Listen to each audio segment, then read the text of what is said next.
Welcome to Oh Say Can You See, the production of the Society for Economic Equality. We've been doing this for a lot of years.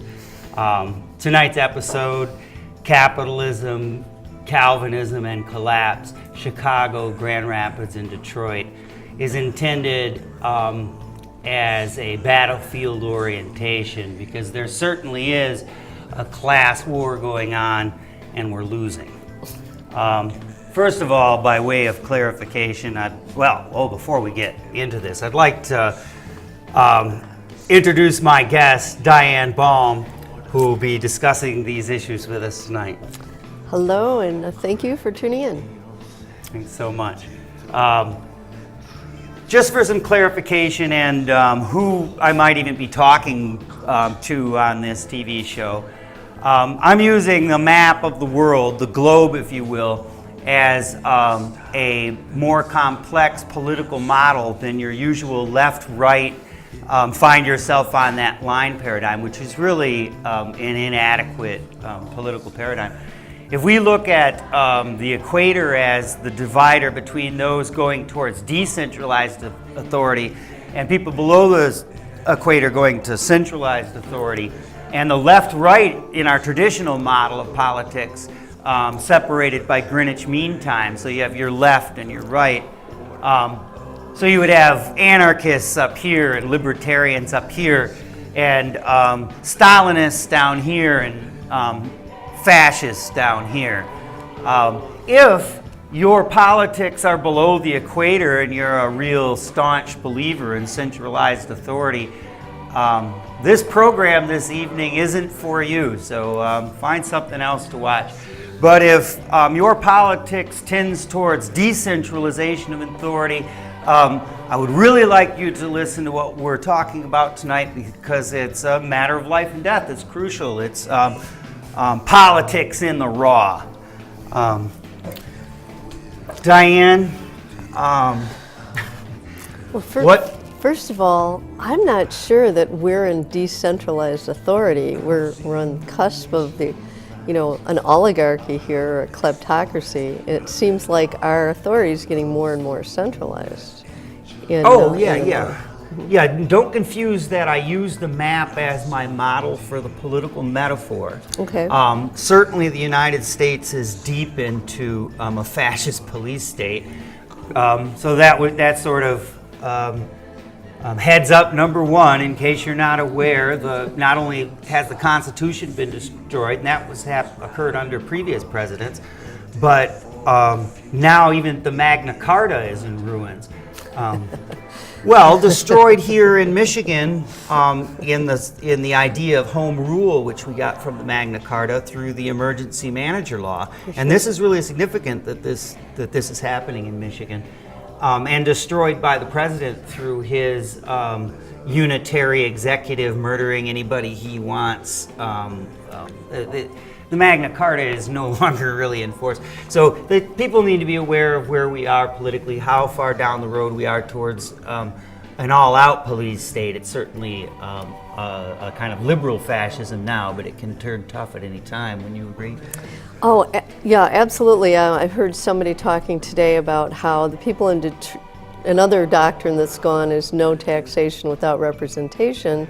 People of Detroit are paying their taxes, but they have no voice in their government, at least their city government. And that's one of our founding premises in this country. Yeah. Well, over half of African Americans in the state of Michigan don't live under democracy in their local government.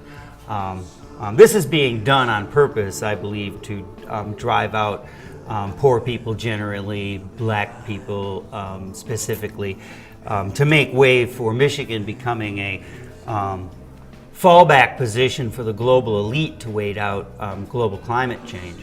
Well, it can't be an accident. That's for sure. You can't rob people of their rights by like, oops. Yeah, that's right. That's right. You aren't robbed and humiliated, as we obviously were with the bank bailouts and all kinds of ways that we've been robbed, and then left to develop some sort of revenge fantasy to get back at the people who robbed you. In fact, this government has made it policy to avoid people developing the revenge fallacy. We remember that Mohammed,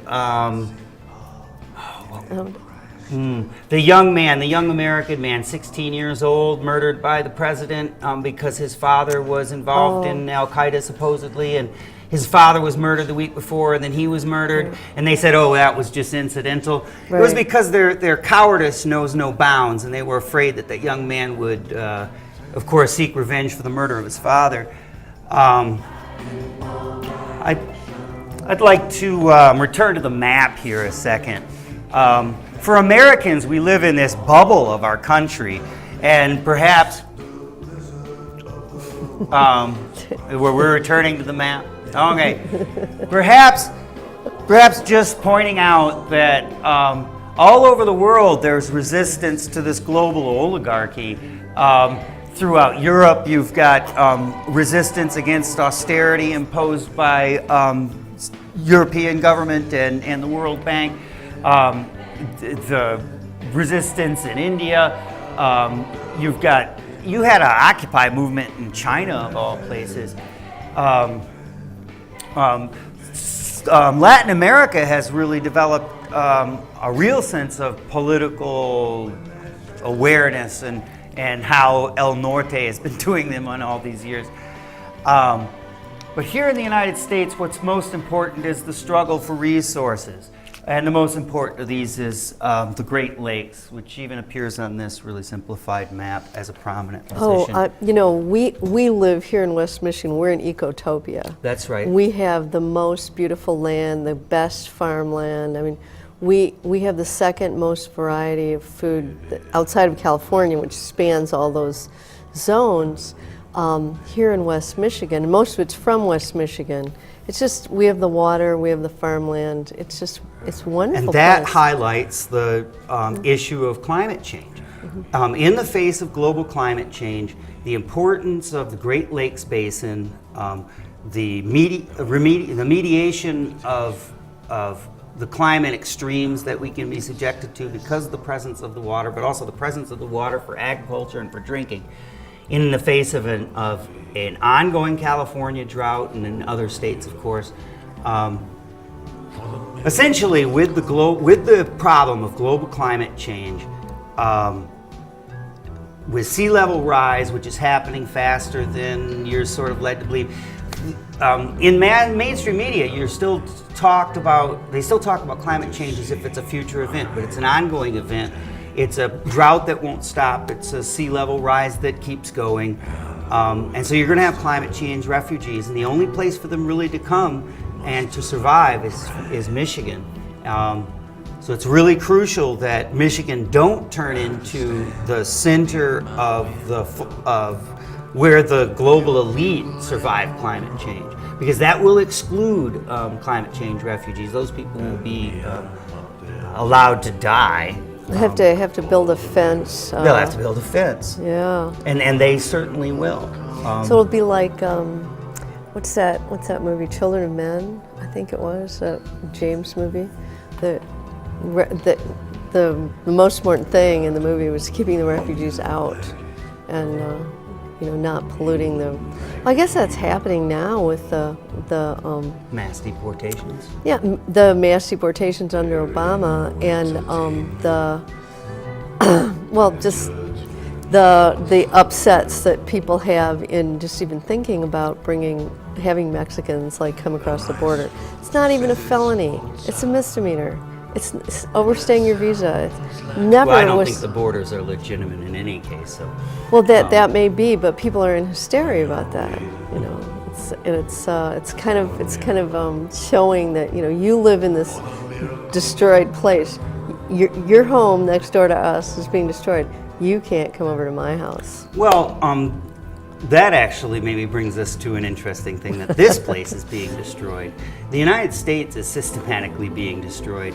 The people of the United States represent possible resistance to the global oligarchy with the ideas that we have in our heads about liberty, as hollow as they are in our present society, but we still have those ideas. Our economy is on the verge of collapse.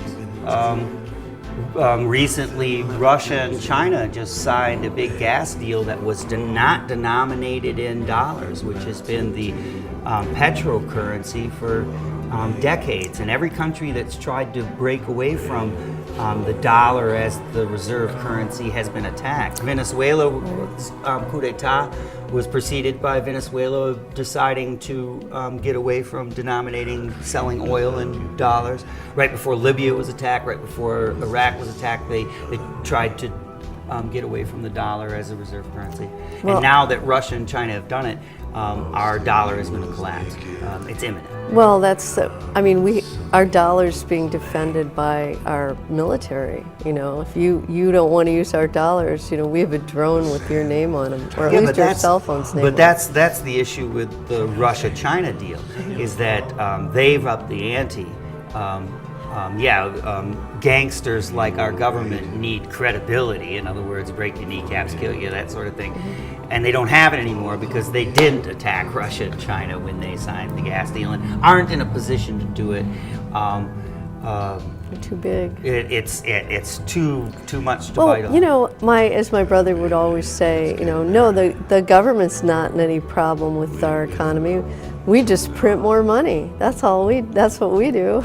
Yeah. Well, we've been printing this empty fiat money, the quantitative easing scheme, as it's called, free money's for the banks, no matter how hard it is for everybody else. But it's a boondoggle, of course. It's the biggest financial bubble ever, and it's about to burst. So heads up on that, people. I don't want to lead you off any of your points to wherever I'm going. Oh, that's okay. So. I love talking with you. It's always interesting. I would like to maybe talk about the subtitle. That'd be great. Of tonight's program: Why Chicago, Grand Rapids, and Detroit. Chicago is the quintessential capitalist city. It's a city of go-getters. It's from whence the Chicago School of Economics comes. This school of economics that's been disastrous for so many third world countries, disastrous for Detroit. Disastrous for Benton Harbor. Disastrous for Benton Harbor. Disastrous for us all. So these are the eggheads that wrote the rules for the swindle that we're all being swindled under. Detroit is important because Detroit was built by capitalism, abandoned by capitalism, and now being crushed under the boot of it with emergency financial manager law. And black people have a hard time going to visit their park now. What's the name of their park? The one in which city? Oh, in Detroit City Park, on the one island. One of the metro parks? The island.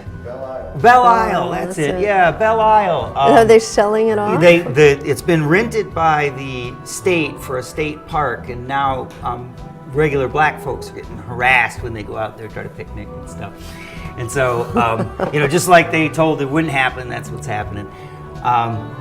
Detroit is also a hotbed of resistance against this way of doing things. And you always look up the Bog Center on the internet. It's a wealth of strength towards resistance. And as you always say, that Detroit has always been a hotbed of resistance. It's got a history of resisting automation and resisting the Iron Heel. Mm-hmm. Of course, Flint had that big strike. And then maybe more curiously and more importantly, because here we are in Grand Rapids talking about this, why Grand Rapids?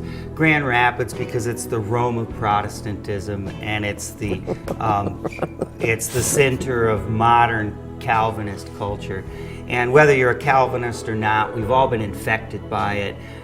Calvinism is the theological rationale for the intolerable, for capitalism. Prior to John Calvin, Christianity, along with Islam, taught that usury was a form of oppression. And John Calvin came along with clever ideas. Remember, he was a lawyer, not a theologian. That his argument was that the Old Testament prophets didn't understand modern economics, and if they did, they wouldn't have said those things. But of course, it's because they understood modern economics, which is Babylonian economics, because it's there that they invented usury, interest, debt, treating people as if they're just part of a machine. It's as the prophet said, a form of wickedness. And Calvin said, no, it's not. And now we all sort of go along with that. And so in this country, where we're predominantly of a religious bent, we carry on with our pretense of Christianity, but we practice unchristianity, which is what I've come to call Calvinism. Somebody once said that Christianity was the comforting of the afflicted and the afflicting of the comfortable. Mm-hmm. Well, that's the opposite in Calvinism. You comfort the comfortable and afflict the afflicted. You know, not only are you poor, you're going to hell. You know, if you're poor, it's your fault. If you're poor, it's your fault. Mm-hmm. And in this universe that they imagine, God created it so you could go to hell. So I don't know this, so I'm asking you. I don't know all that much about Calvinism. Did John Those are my people. Yeah, what's that? They always say here in Grand Rapids, if you ain't Dutch, you ain't much. Or Yeah. But did John Calvin say that usury was okay? I mean, the doing interest giving on loans was okay. Is that where it started to be okay? That's exactly right. Okay. That's exactly right. I know that. Prior to John Calvin, people could read the plain text and understand it. But after a lawyer was done with it, I guess people can't just go back and read the plain text, you know, and see that obviously they're talking about. In case you're really interested in the subject of money and the beginning of usury, debt, interest, I really recommend David Graeber's book, Debt, the First 5,000 Years. I heard an interview with him on the radio. Oh, he's brilliant. He really is. He's brilliant. But in any case, it did start with Calvin, and other denominations, even Catholicism, bought it after a while because it worked, because people were making money and they wanted a cut. But it's wickedness on the face of it. We see it acted out daily, in our court system, the desperate treatment between the rich and the poor, in the way that rewards are handed out in our society. And of course now we're to the point with automation where no rewards are going to be increasingly available to the vast majority of humanity, because the ruling oligarchy doesn't really need the peasant class anymore, and consequently can and must liquidate us. In order for them to maintain their position of dominance on this planet, they have to eliminate the vast working class. When you say they, the elites, or the elites, the ruling oligarchy, the 1/10 of 1%, they recognize that there's a ecological crisis on this planet, for sure. But they interpret it as a population problem. Mm-hmm. If you just get rid of all these humans, then we can watch the Earth restore itself, and we can live in our mansions with our robots. You see. It's been the dream of kings for thousands of years, I'm sure, you know. If I could just get rid of these damn peasants. Well, they needed them but for they slaves. Needed them. But now that we have now they don't need automation. Them. And Jimmy Boggs, who was a line worker in Detroit in 1972, when the first robot came into his factory, saw it all. He saw how the American manufacturing would be hollowed out. And the only reason that his insight wasn't listened to in the book that he wrote was that he's a black line worker from Detroit. But if you're interested in his book, go to the Boggs Center website and order it. Other great It's materials. American there. something? What's that? It's called American something? The name of the book slips I know my it's mind, really but there's great short. materials available. It's a real small book, but it's clear as a bell. The man had very far-sighted vision. So we're all now, since the elites don't really need us, or definitely don't need as many of us, we're like expendable crew members. You send them down to the planet That's right. to deal, and if it's not one of the guys on the bridge, they're not coming back, right? The aftermath of Hurricane Katrina in New Orleans was a test run of murdering people with climate change, and it was an absolute success. They murdered those people. They tried to murder more of them. If it hadn't been for the insubordination of the admiral of the Coast Guard down there, who deployed his sailors even when he was told by Washington to stand fast, more people would have died. But the feds did tell Ray Nagin, absolutely don't use those school buses to get people out of town, because they didn't want those people out of town, they wanted them dead. And see, the higher the total, the more success the experiment would be, and it was a wonderful success. And then they could have the land that's on the beach. And this Beachfront property. growing threat of a Calvinist theocracy in right here. Michigan is backed up by the existence of Eric Prince's private army, once called Blackwater. Since the army and the police cannot be counted on to being loyal to their fascist masters, there's 80,000 men under arms that are purely mercenary who, when the time comes, will seal the border against climate change refugees when there's a precipitating event. Not that there isn't one going on right now with the drought out west. I was out in... That's funny you said it's a precipitating event. No pun intended. Do you think that's why we're looking at our drone army? Where you're just playing a video game inside the base? So because drones don't say, I won't drop that bomb on that wedding party. They're flying drones out of Custer, Battle Creek, down in Battle Creek, Fort Custer down in Battle Creek. I was down there for an anti-drone protest just the other day, but there weren't enough of us. It's very disheartening, and so okay. I'd like to get to an action part of this show. I'm calling for action from people. You mean what we can do? I realize this is cable access, local, but I hope that this message gets out all over the country.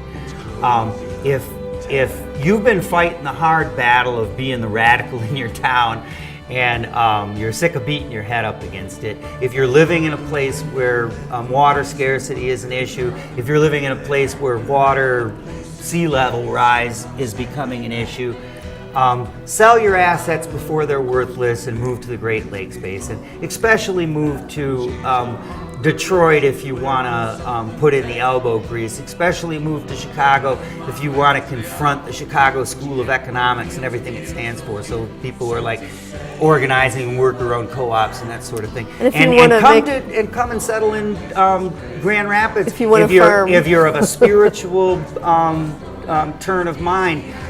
Because Grand Rapids is an ancient sacred site. So not only is it the modern Rome of Protestantism, headquarters of Calvinism, but it was a important sacred site for Native Americans for thousands of years. The largest of the Hopewell burial mounds was on the site that the Ford Museum sits on now. So they dug up the Red Chiefs and they buried Ford the there. White Chief. And why did they honor Ford with burying him on a sacred site? Because it was under the Ford administration all these neocons first came into government. Your Dick Cheneys, your Wolfowitzes, your Poindexters, Wait, they're back in the news now. Oh, they keep perennially in the news, don't they? Yeah, they're back in the news with what's going on in Iraq with ISIL, taking over their own country. Funny thing, And so they're beating the war drum again because they're neocons, right? For sure. So, no, this is... But Grand Rapids, talking about Grand Rapids, which is a lush, beautiful place. Yeah. we always called it the center of the change, the new times. And that was the way we look at it. And I think that that's true, and I think the technical reason why that's true is this Calvinism linked with capitalism. So many of my commie friends, and my atheist anarchist friends are busy trying to disabuse people of their religion and then work on their politics. Where the key clearly is get Christians to actually practice Christianity instead of Calvinism, which is the un-Christianity, right? So if you can get people to go back, revisit the old arguments, realize that we can pick up where we went wrong with following Calvin when he said that the Old Testament prophets were poo-poo heads. I mean, that's obviously just nuts. Well, this is a really good time in the show to ask for people to call in. Oh, yeah, please. Yeah. Please do call in. I'm willing to discuss things on a purely intellectual basis or a theological basis or however you want to talk about it. So come on, call in, and we'll talk about capitalism, Calvinism, and collapse. And our numbers. And we are in collapse, people. The accelerating degree of climate change and the imminent collapse of the dollar. We need to get a handle on this soon, or we're not going to get a handle on it. But if we can get radical people from all over the country to move to the Great Lakes Basin, starting with these important 3 cities, I think we can turn this around. Detroit has the most revolutionary potential, so flood it, and 2 million people could move there tomorrow, and there would be room for you. Absolutely. There's room for people in Michigan. Let me tell you, the wonderful real estate that's for sale or just abandoned that you can squat all over this state is tremendous. Because they've been driving us down for so long, trying to drive out poor working class people, destroys an economic base for our survival here, so that this wonderful piece of property, I mean, it is the most valuable piece of property on Turtle Island. Turtle Island is the name of this continent, for those of you who don't know. North America is her slave name. I try not to use Why don't you show it on the map where Turtle Island is? Yeah, okay. This is Turtle Island. She was called Turtle Island for a long time before somebody, Amerigo Vespucci, named it after himself. So I try to call it Turtle Island. And desertification all through here, sea level rise all on the coast. Not only that, of course, radiation damage in the Pacific from Fukushima and whatnot. The libertarians are pulling this program in New Hampshire. They're calling for libertarians to all move to New Hampshire. Live free or die. Yes, live free or die. That's probably one of their inspirations to go there. And it's working. They're taking over school boards and city councils and stuff because they're packing the state with their people. So if... Certainly the libertarian Republicans is the only party that has any energy at all, or any part of the electorate that has any energy or momentum behind them. And the left should be ready to make common cause with absolutely. Well, that's what Ralph Nader says. We're both north of that equator of decentralized power rather than centralized power of the south equator in that model I talked about earlier. Well, Ralph Nader in his recent book, I think he got 20 out or something, said there are 55 areas where the libertarian right and the progressive left have in common. I mean, there's a few that we don't, but that if we got together on those 55, they would pass. Well, I know of one place where I think they are coming together. I was in Detroit for the founding of the After Party. It's a new political party that's focusing on activism in Detroit to begin with, and hoping to become a national force, but really putting their energy in Detroit because they recognize its revolutionary potential. What was I going to say? Oh, you were in Detroit for the after party, and you said that was one place where the libertarians and that they are starting to come together. So in they that were party. both in that Is that, party. and there was a lot of talk in the group about how there's that broad interest, shared goals that we could move forward on. Oh, and I'd like to also mention to folks out there who might be hearing this from further abroad than Grand Rapids. If you're been fighting a hard fight down in Texas or something as being the only radicals in town or whatever, and they just ignore you and they're going to keep ignoring you, you know that, right? The loudest thing you can say to them now is for you all to sell your houses and leave. Say goodbye. They would think harder than they've thought all those years you harangued them in the coffee shop or whatever. When you say, no, I'm leaving because you're all a bunch of dumbasses, you know, that's going to speak stronger to them than trying to argue with them further. It's all about demographics.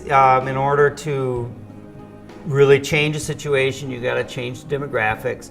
And in a fluid combat situation, which this is, even though we're engaged in a form of nonviolent combat, you've got to secure the high ground. You've got to secure the strategic center of the battle in order to win, and that is Michigan. That's why we've been so driven down so far. You know, you realize that we have the judiciary in the state is the laughing stock of the country. And this didn't happen on accident. They don't want a good court system here. It helps drive people out of the state. Well, if anybody has any comments on what Rick just said, please call in 459-4881 today, June 18th, is it? Yeah, June 18th. That's correct. Yeah. Oh yeah, please do call in and join our conversation. In the background, we're listening to the album "The Future" by Leonard Cohen, which is a long meditation on the things that I'm talking about here tonight. I think that moving with alacrity is important. I think that we get complacent. We think building a movement, we have time for that. We think that engaging in electoral politics in the conventional sense, we have time for that. But with the imminent collapse of the dollar and with the ongoing crisis of climate change. So we should buy some good farmland and learn how to farm? Absolutely. People should buy property in the Great Lakes Basin and move here. Somewhere in the Great Lakes Basin for sure, preferably in certain target cities in order to have these bases of political power from which to struggle. Because as long as there's no Chiapas of the North, there's no ground that we really hold as a progressive peace path revolutionary movement. There's really no hope for political success in turning back this fascism in this country. And I'm using fascism not as an insult. I use that as a technical term, the alliance between the money power and the political power. It's as simple as that. And that's what we have in this country. We've got two fascist parties in this country. We've got the hard fascism and we've got the liberal fascism. The liberal fascists want gays to fight and die for the empire, and the hard fascists want to stone them to death in the streets. You know. And what's that, 10% of the population or something like that? Yeah. They want to stone 10% of the population to death in the streets. Well, I think that this is a real kind of fright as things develop here in Michigan. With this sort of Calvinist orthodoxy aligning with the money power. Well, it's sort of the same as the money power, and making the space more and more uncomfortable for people who are outliers for various reasons. Well, me personally, if we can't start to win politically in Detroit, which would be the sign that maybe things can start to go better here in Michigan and then maybe in this country, I'm going to take my family and immigrate, because I don't have a right to risk my family for my politics, or because y'all want to be fascists or whatever. If that's what really the American people consents on somehow, that they want to submit themselves to these really vile frat boys, then you go on. I'm out of here. But right now I'm in the struggle. I'm struggling. Come and join us in this struggle. But let's start being effective. That's what I'm really frustrated at. I've been involved in radical political activism for 25 years, and it's just the same thing over and over again. Endless protests that gets nowhere. I'm ready to start winning soon, or I'm going to leave. Win or leave. This is Germany. This is Germany of the 30s. I don't want to stay for Germany of the 40s, if that's where we have to go, because that's our karma or something. And it is our karma. So as far as that goes, it's definitely our karma. I won't. I'll be heartbroken and shattered, but in order to change your karma, you have to stop doing the bad deeds. You can't repair the bad deeds while you're still doing them. Yeah, you've got to repent, like Leonard Cohen's singing about here on the Democracy is coming to the USA. Well, the thing, Obama's a kill list every Tuesday. He goes through it, and who we're going to drone, who we're going to kill. And that's why I mean the Magna Carta has been made null and void. Because the Magna Carta limited the power of the king to do shit like that, and you can't just say off with its head. Off with his head. You have to show reason why. To 12 people, good and true, that are neighbors that know the facts. And so that's out. And then that part of the Magna Carta with the home rule, that's out with emergency manager laws. And the emergency manager law is just the same way they've taken over colonial victims over and over again. Using debt and poor management that they either facilitate or allow. So you give money to the dictator who wastes all the money, or to We put our governor in. We put our governor in. Oh, Herr Schneider. Oh, this is not a concentration camp. I'll drink to that.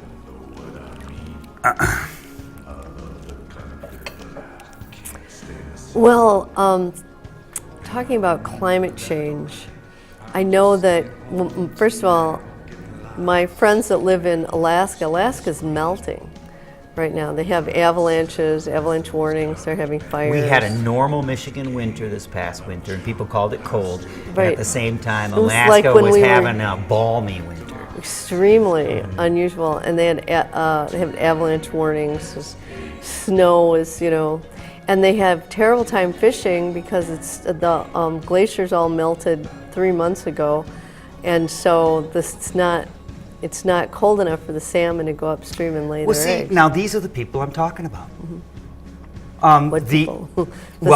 People who are hard pressed by climate change. They ought to move to Michigan. I would invite the Inuit tribes of Alaska to just all move to Michigan. They're not gonna stop the sea from rising, the permafrost from melting. In fact, we understand now that the feedback loops in this system, with the methane release from the permafrost and from the bottom of the Arctic Ocean and going even faster, is going to accelerate the level of change. Every time they update their models, it's worse than the last time they looked at it. So when people think of 100 years from now, Florida's going to disappear. No, it's going to be more like maybe 25 years from now, Florida's going to disappear under the sea. So no, folks in Alaska, folks in California, folks in Texas, folks in Florida, they all ought to move. Anybody near the coast and anybody in an area of desertification should move to Michigan. Did you hear about this? I think it was a town in North Carolina or somewhere, that they passed a law that nobody can use global climate change as a model for changing any laws. So they outlawed science. They basically outlawed science. So if you you wanted to reinforce your reservoir because global warming was, or your levees or something, you couldn't do it. It was against the law. I can't remember what town it was. Somewhere in the south. It's against the law in that town to be sane. Yes. Or to listen to the evidence. Yeah. For sure. Yeah. Well, I think that, I'm sure the climate changes from time to time. It's just that we've gotten used to it the way it is in the last, how many years? 400, 500. We've gotten used to the waves only coming up so far, and But we're at a new epoch now. We've left the Haliocene and we've entered the Anthropocene. Anthropocene, which is the epoch dominated by humans' two-legged influence on the globe. The two-legged. It's a whole new ball game. People need to get to the level of commitment where they're not, if they are politically aware and active on these issues, where they're not half-stepping it. It's 24/7, 365. And we need to start acting with some kind of unity, broad unity, deep solidarity, but not a false unity. Like, I would want folks to come to Michigan in droves, and just don't vote for Democrats and Republicans. So we don't try to create a false unity of under some new party. Like, I'm interested in this after party. If you're interested, look it up online. People are into the Green Party or the Libertarians or whatever, but false unity is a boondoggle. We're not going to get there, but a conversation on a city council that was made up of libertarians, Greens, Taxpayers Party, and an anarchist would probably get good things done for the town. They would have a good conversation and they would move forward. It's only believing in this two-party system and buying into that power structure that's keeping us locked in failure. Unless if viewer thinks otherwise and wants to join the conversation and defend the president or the Democratic Party, to me they're an embarrassment and an outrage. Got black walnuts here that I've harvested off the landscape. Michigan grows a lot of those, and they're anti-carcinogenic. And these cherries I picked gorgeous. on a bike ride yesterday. So the cherries are ready. Something's always ready in Michigan to eat, really. Really, from kale grows right. In the winter, there's hunting. That's right. That's right. So I've laid out the risk board here to the game Risk. I guess as a metaphor, we're all at risk. Also a way of highlighting that new model of politics with centralized ideologies down in the south and decentralized ideologies in the north. So Stalinists down in Argentina and fascists in South Africa and anarchists in Alaska and libertarians in Siberia. But just as a metaphor, of course, I'm not saying that those people really live there. Although they might. I think. Well, I think you have to be pretty anarchist and libertarian to live in the north, the far north, for sure. Because it's communal, but you also have to rely on yourself. Yeah. Yeah, you have to Self-reliance. have something going on. At least know how to dress one. A lot of the stupid people died off a while ago. People that didn't want to go outside without a coat. I like the board here, the metaphor of the world, because we're, even though we're talking about local, we have an eye on the global situation as well. Yeah, it's. I feel a deep solidarity with Peace Path revolutionaries in whatever country they're struggling in. Borders are part of the problem. I would agree that the Atlantic Ocean and the Pacific Ocean, that's a border. I'd agree that's a real border. But all these other borders highlighted by the colors here, I don't really believe in that. This is one place, the Americas. And I'm really not sure how to sort out any kind of ideas, how to sort out political problems worldwide. But I really think we could develop a sense of we're all Americans here in the Americas. And there's no sense pretending these, right now the borders are just used as another weapon against the working class. So capital is free to cross borders and labor is not. And so, borders are pernicious and wicked, really. Well, one of the things that the colonial masters do when they come into a space is they try to get tribes to fight against each other. Like we funded both sides of the Iran-Iraq war. That's right. When we went into Iraq, the first thing we did is said, "You're Sunni, you're Shia," even though people were married. Yeah. That we try to exaggerate the ethnic divisions. And on a fundamental level here in the United States, that's done through liberal and conservative, Right, I was just gonna which say that. are personality types. People are born with a liberal personality or a conservative personality, and they tend to fall into those political blocks as they have been built up. But you'll find liberal personality types among conservatives, for instance, conservatives who get caught in sex scandals. They're obviously naturally liberal persons, but their politics are, go along with some kind of right-wing idea.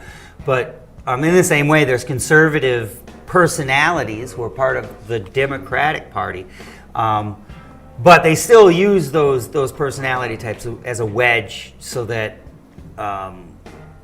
we don't work together for our own self-interest, vote against our own self-interest by voting for these Democrats and Republicans who do us in different ways.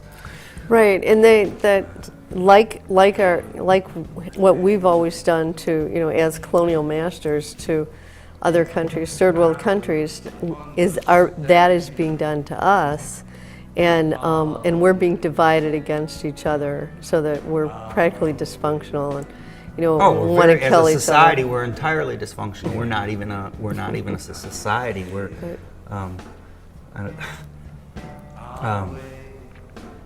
Well, we don't want to be negative here, even though the picture looks bleak, because what you're saying is there's enough good people everywhere that need to band together and resist. And the more that we know about this situation, the more you're not going to internalize it and say it's my crummy problem. I'm not responsible. There's enough good people everywhere. We need to band together and resist, and that isn't online. We need to physically band together and resist. And we need to resist on ground that's defendable, a place that you can continue to live sustainably in the face of global climate change. And that's only the Great Lakes Basin on Turtle Island. Every place else is iffy. Okay? And it's certainly the only place large enough to absorb the masses of climate change refugees that we should expect. If people can let go of their attachment to their home place, and I realize I'm asking a lot for people to let go of their home place and come to my home place because I love it, and I want to save it from the fascists and not have to leave it myself because of the political climate. Well, we're protected by the Great Lakes. That's right. That's right. Protected. Yeah, well, it moderates the climate. I live down in Kalamazoo, which is a bit south of here, and a lot of the time we get the winds that don't come over Lake Michigan, and so we get these haboobs, where it's just dry desert air. But of course, even in a drought condition in the southern tier of Michigan, we've got the groundwater, so it's a drought you can totally irrigate yourself out of. It's not like the droughts out west, which are terminal for the western forests and terminal for the great cities of the west that too many people live in a place with not enough water. It's just not going to keep going. If you own a house out west in one of these, Phoenix or Las Vegas or something, sell now while it's worth something and turn that liquid cash into real valuable property in the Great Lakes Basin. That's my recommendation. Well, and before the dollar collapses, so you can make the transaction. I used to live in San Diego, and San Diego got 11% of its water from local sources. That is not sustainable. That's just way too little. Wow. They would rob it from the north, basically, and take it south because people wanted to live in nice sunny places. Do we have any viewers who are itching to call us? Because I would enjoy a conversation with a viewer. If you want to call 616-459-4881. This is a live show as of June 18, 2014. We're talking about capitalism, the crisis that has beset us, Calvinism, its theological rationale, and collapse, its inevitable result. Well, one of the things that I was thinking about listening to you was that even though we have 55 areas of agreement with the libertarians, one of the places that we do not agree is on the idea of climate change. I don't know of any libertarians that are that think that's a human-made problem, or that we should do something about it. That's one area that we don't get along with. I think maybe that's because libertarians buy into the paradigm of everything is denominated in money. Everything is thought of in terms of money. And so That's right. The primary reality for people caught in this delusion is the economy, and the secondary reality is social life or the Eating. ecology. Eating. Right. Whereas obviously the primary reality is our physical life here on this planet, and so it's ecological as the primary economic service of this. I was just reading someone that was calling it literacy, numeracy, and ecolacy. It's understanding the inner weavings of the things. connection between systems and Eco I think being that's house, important. your house. What's in your house? Yeah, and right, we're all living in the same house, or I like the metaphor of spaceship Earth, which Kenneth Boulding coined 40 years ago now, maybe more now. Did he really come up with that? That was his? Yeah, Kenneth Boulding was the coiner of spaceship Earth. I love that metaphor. The Earth as a spaceship, we're all crew members. Consequently, we have legitimate cause to exercise our rights as sea lawyers. And a sea lawyer is someone who takes emergency action when the vessel ship is going to go down. in danger. And so if the captain goes mad, it's okay to clobber him over the head to keep him from ramming the vessel into the rocks. So we are in that situation where the people at the helm are pirates and madmen, and any kind of insurrection or resistance against their so-called authority is legitimate. That's the work of a sea lawyer. Although I must say that the only effective means forward is the peace path struggle laid out by Tolstoy, Gandhi, Martin Luther King Jr., and others. Simply because if you win with a violent confrontation, you only replicate the violence. We can only win if we use the means for the society we hope to achieve. Well, peace is a really good place for us to end on, because one can get too upset about everything, and we need to cultivate peace within ourselves and our conversations and our connections in order to do effective action. If we're all anxious, they want us to be anxious and depressed and unable to move without taking medical sleeping pills or whatever yeah. they are. But if we really concentrate on peace between us all and peace in our actions, that'll help us to Broad work coalition and deep solidarity, that's what I'm calling it. work in concert. Yeah, working in concert without having to agree on everything, and taking effective action instead of going through the motions of resistance without any chance of affecting Well, anything. we want to thank you for listening to us here on Oh Say Can You See, and you may reach people that are in desertification areas because we are on the internet, and the show will be seen by lots of folks. Hopefully. Thanks for joining me on the air tonight, Oh, Diane. It was my a wonderful privilege. conversation as always. And thanks for the cherries and Yeah. Get out into the Michigan landscape and forage for food. It's out there. Absolutely. The cherries are ready. just given us and waiting for us to take it off the tree, and that's what it is. They're wonderful for us. So thank you. I really like this beautiful board here. This That was a handmade gift from a friend years ago. very sweet. Because I was a dedicated Risk player. It's my favorite board game. I guess it's an outlet for a peacenik to go on a Well, you conquering. can really look at what global domination really entails. Yeah, it's a way of meditating on it. Mhm, absolutely, absolutely, and what an army is.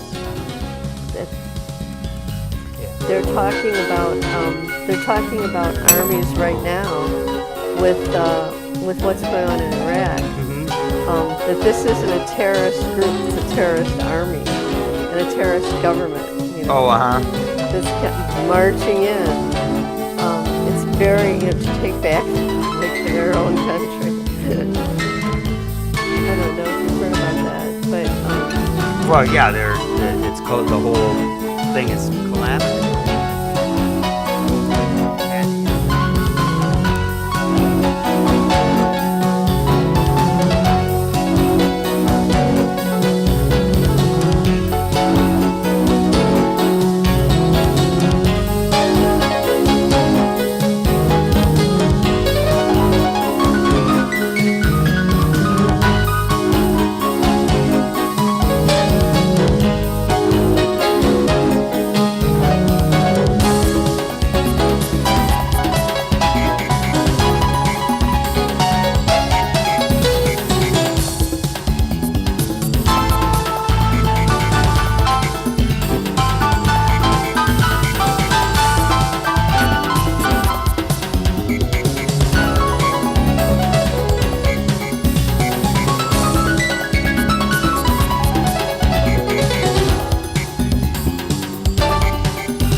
Ever been to Harmony? Where's Harmony? it's in Easttown.